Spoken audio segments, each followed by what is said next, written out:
Isang magandang umaga mga sukilap.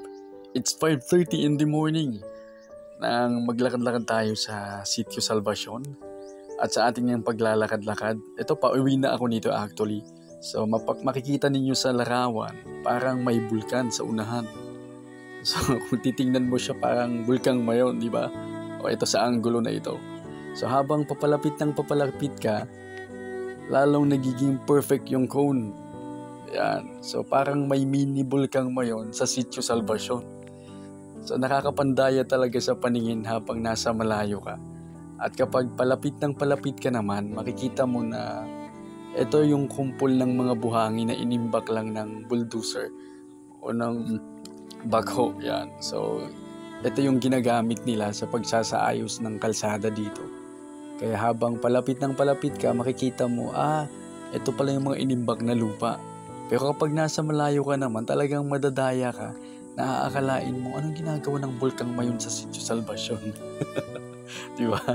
So ayan, so palapit tayo. Kung yung bulkan mayon na tunay sa Legazpi Albay, may Kagsawa-Ruwen, so ito namang nasa gilid nitong buhangin na to na akalain mong bulkan, nyug naman. Diba? So ito yung picture niya sa malapitan. So medyo may timpag na nung bahagi ng lupa. So pinagkuhanan na to siguro dahil sa ginagamit nila doon sa pagsasagawa at pagsasayos ng kalsada. So ito siya sa malapitan. Ayan. So mga inimbak na buhangin. Gabundok o gabulkan. So di ba nakakapandaya talaga ng mata? Kaya habang nasa malayo ka, titingnan mo, napaka-perfect ko naman ito. Hindi po ito landform, okay? Ayan. So, inimbak lang na buhangin yan. So, paano? Uwi na tayo at medyo mainit na yung araw. So, maraming salamat ulit sa pagsama.